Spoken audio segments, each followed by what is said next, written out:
So you're planning an amazing trip, maybe somewhere tropical and exciting. Fantastic. But before you start packing, let's talk about one of the most important parts of your prep, staying healthy.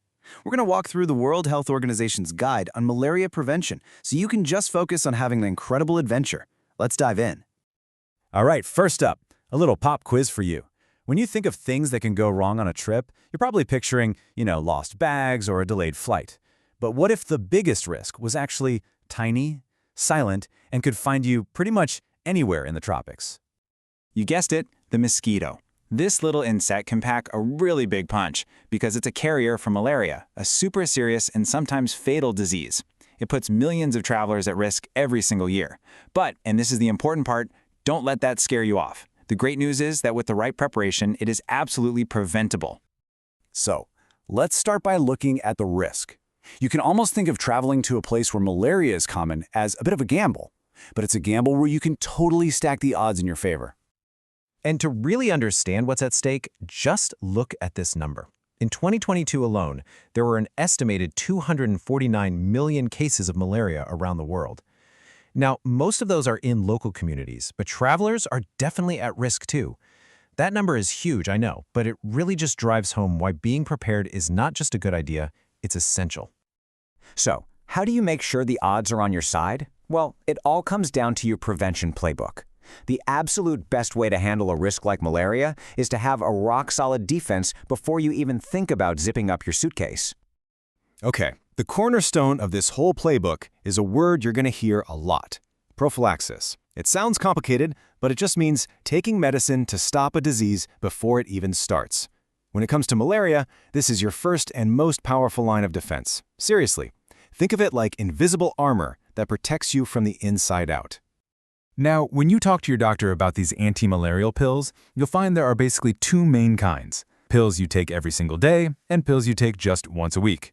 Which one is right for you? Well, that really depends on where you're going, your personal health, and even your travel style. That's why you absolutely have to have a chat with a doctor.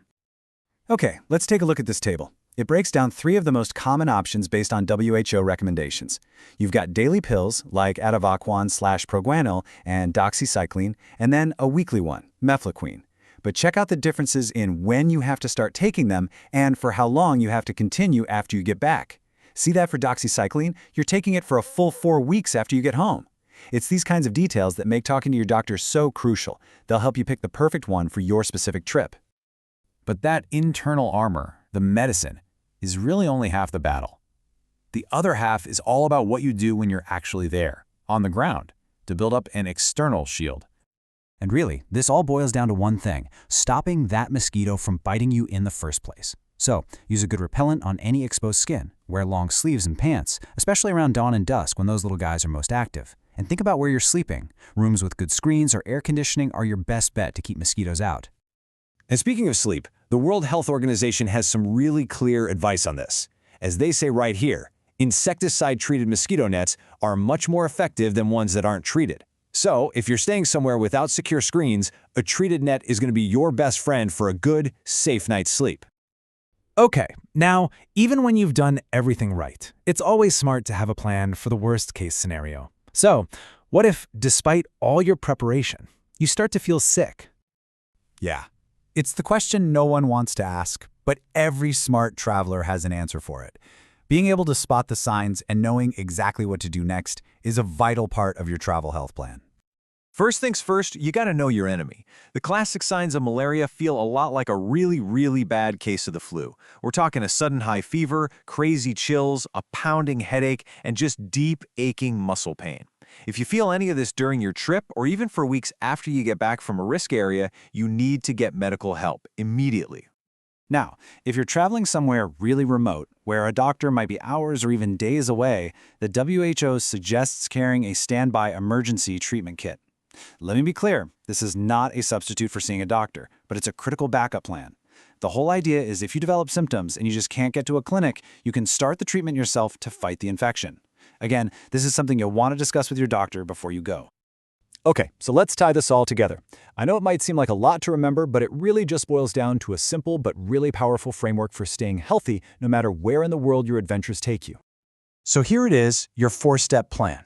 Number 1, Talk to a doctor to figure out your risk and get the right prescription. 2. Take your prevention medication exactly as prescribed, before, during, and after. 3. Actively prevent bites. That means repellent, the right clothes, and nets. And 4. Know the symptoms and have a backup plan. That's it. That's how you travel smart and stay healthy. So, as you're getting ready for that next big trip, I'll leave you with this one final thought. Your passport gets you across the border, for sure, but a solid health plan is what makes sure you come home with nothing but amazing memories. So, is your plan ready? Travel safe.